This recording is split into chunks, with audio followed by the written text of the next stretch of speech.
I Saw the TV Glow is one of the most unique movies I have seen recently. In a sea of box office bombs from big blockbusters, it's refreshing to see a studio like A24 publish something that gets wide mainstream success. And also, once again, A24 is giving indie filmmakers a chance to actually show their skill. I Saw the TV Glow is equal parts sweet and terrifying, but I still don't feel like I see enough people talking about this movie. And that's a shame, because I think we need more movies like this.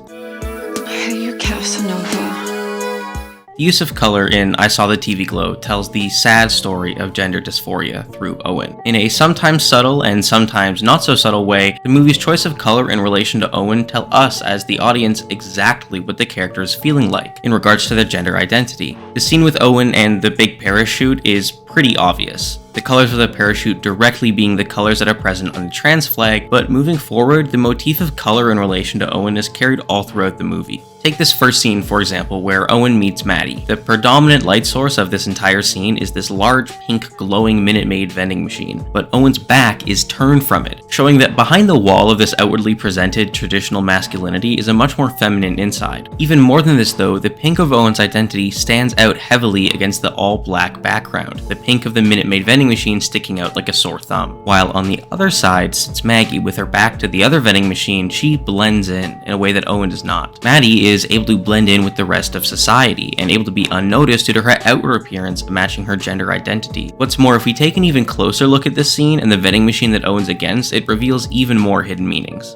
Apart from the Fruitopia logo, the only text is the words mind, body, and planet, and the text above that saying totally natural, totally Minute Maid. This could just be an unintentional piece of product placement, but I think there's something more going on here. Instead, I think these three words, mind, body, and planet, are a direct reference to the progression of gender identity. Originally, it's just a jumble of thoughts and an inner feeling existing in a person's mind. As that evolves though, it generally takes place more into something that's outwardly visible throughout the world. People pick clothing that feels more gender affirming before eventually moving on to hormones and even surgery, or it could be a reference to the hope that eventually acceptance of those who transition will be as widespread as advertising slogans or any other naturally occurring part of the world. Moving forward to when Owen goes over to Maddie's house to watch the pink opaque for the first time, we can see the presence of a pink sleeping bag, a choice which in 1996 would be considered staunchly feminine. I think this bag represents Owen's questioning of their gender identity, by exploring different color or clothing choices to see how they feel in them, with the sleeping bag being similar to a security blanket, a simple piece that could easily be explained if needed as belonging to their mother, but also something that allows them to add a little bit of experimentation and gender-affirming clothing. As Owen makes their way fully into Maddie's house, we can see them being enveloped in an almost trance-like state, with pink lighting enveloping their entire face. I think the coloring in this scene, and more specifically the pink opaque, represent a furthering of their gender identity. Owen is almost captivated by the possibility and the chance to safely and securely find a space that they feel comfortable in to explore their identity and question their feelings of who they are. This acceptance and bathing in pink light is heavily contrasted by the time jump into the future though. Here, we can see that Owen's wardrobe has completely changed to an all-blue outfit. It's obvious that at this point they are either attempting to suppress their feelings of gender dysphoria by dressing in a masculine way with masculine colors, blue everything, the classic antiquated assigning of blue as a boy's color and pink as a girl's color. As this scene comes to an ending at the carnival though, we can see a very important note about this all-male, all-blue exterior.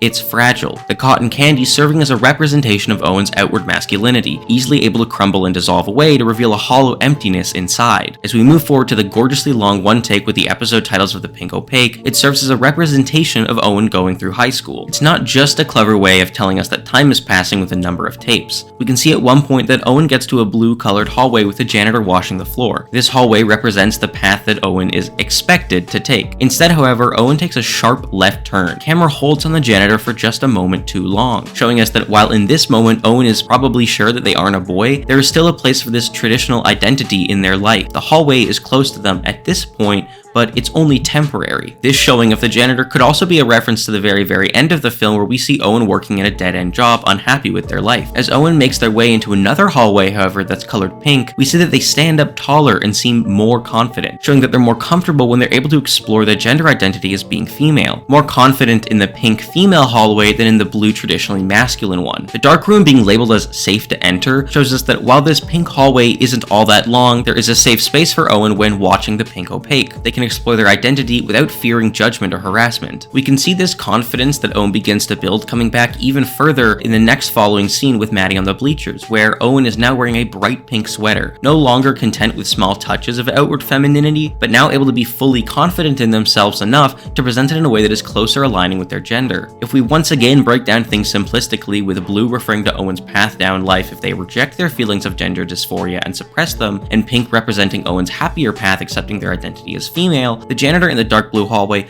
could also be a reference to Owen's eventual end at the arcade. I'm not going to point out every single instance of colors in this movie. I would go on for hours doing that. And I don't want to sound like a high school English teacher saying that the blue door definitely means something, but I will mention one last moment that I think is very important for Owen as a character, is the scene where Owen has seemingly moved on from these feelings of gender dysphoria by forcing themselves to act out the role they perceive society wants them to fill. In this scene, Owen tells us that they have moved on. Time moves fast these days. Years pass like seconds. I just try not to think too hard about it. They tell us they have a family and have thrown their old TV set out. The TV set being a representation of accepting their gender identity. In this scene, we can see that Owen has basically suffocated themselves with traditional masculinity. Their house is completely blue, and they have a prominent American flag being displayed on the front door. They're clothed head to toe in blue clothing as well. There's even the theming of Owen following in their father's footsteps by literally staying in the same house that he died in. Despite all this though, we can tell that Owen is not happy. Their worth in society by growing up and being an adult and having a family is never shown, only told. It was time for me to become a man, a real adult, productive member of society. I even got a family of my own. I love them more than anything.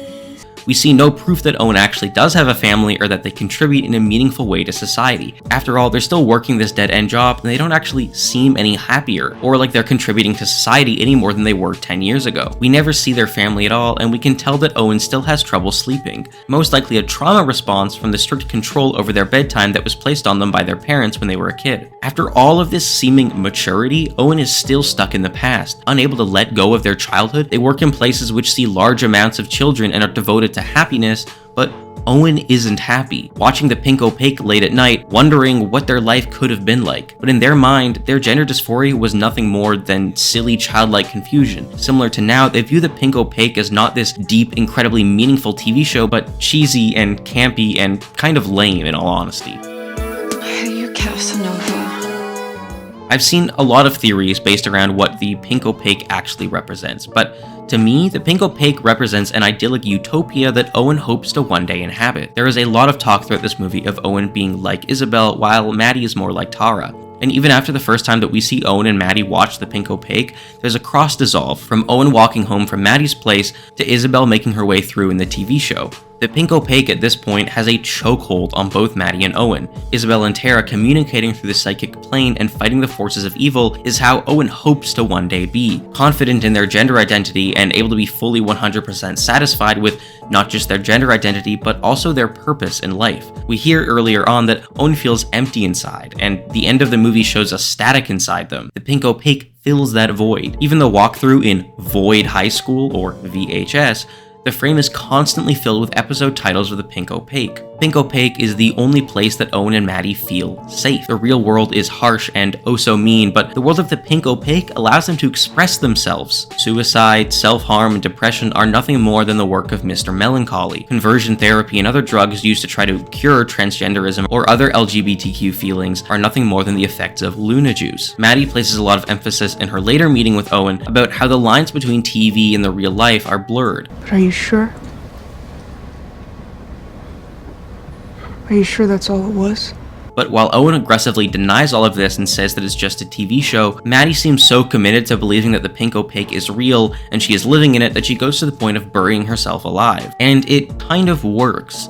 She says that she has come back to save Owen, to bring them out of the Midnight Realm, a realization that she wouldn't have ever had if she hadn't gone through with this crazy plan in the first place. However, the pink opaque, and more specifically the finale, show the downside of complacency breeding comfort. Ultimately, you can't live in a digital TV world forever. Eventually, you have to face reality. You have to fight your own inner demons and come out on the other side, with or without your friends. And sadly, it's not as easy as using your psychic plane connection and easily disposing of a monster of the week. Real life is much harder to find happiness in. The specific moment after Owen and Maddie watch the pink opaque for the second time serves as a distinct fork in the road for Owen. Burning the TV set and leaving nothing of your old self behind, move to a new town to start fresh and scrape by, but ultimately find peace and inner acceptance of who you are, or stay in complacent apathy, able to have money and have a normal way of living life, but ultimately never find true happiness. The choice should be simple: live a life that is true to your emotions and be happy, but it's much harder to actually put into practice. Owen's rejection of a risky but ultimately happier life is clearly apparent. They leave Maddie's house, confess everything to a neighbor, and desperately scrub their skin clean of the tattoo. Owen watching a fire for the first part of the movie only to douse it later on shows Owen reflecting on their life and what could have been if they went with Maddie. If they left the safety of the pink opaque as just a TV show, their gender identity as just confusion and something to be hidden away from the world, and instead tried to really be who they were in the real world, it wouldn't have been as easy as the pink opaque, but they would be happy. Hey, you Casanova. If you've watched this far, you've probably noticed that I haven't delved that deep into Maddie as a character, and that's because I have a theory which I usually think is really lame and a lazy way of film criticism.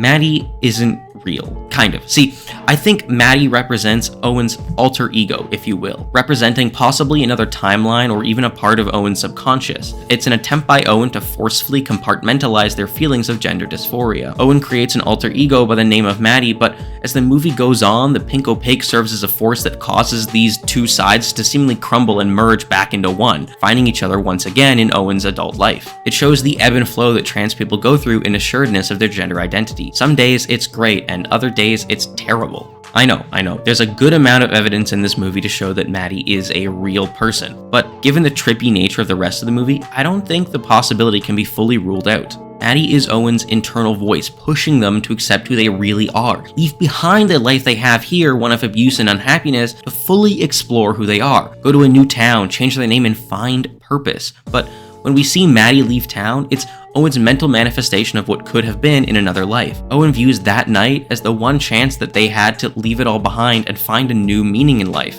We see that the night before, when Maddie and Owen are watching the pink opaque, Maddie is crying and mentions that she will die in this town.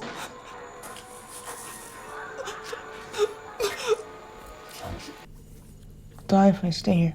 Here, it's Owen's acceptance of the fact that something is deeply amiss inside of them. They have to leave to become happy, or else they will end their own life, either in a physical sense or an emotional sense, by numbing themselves with self-harm or other drugs.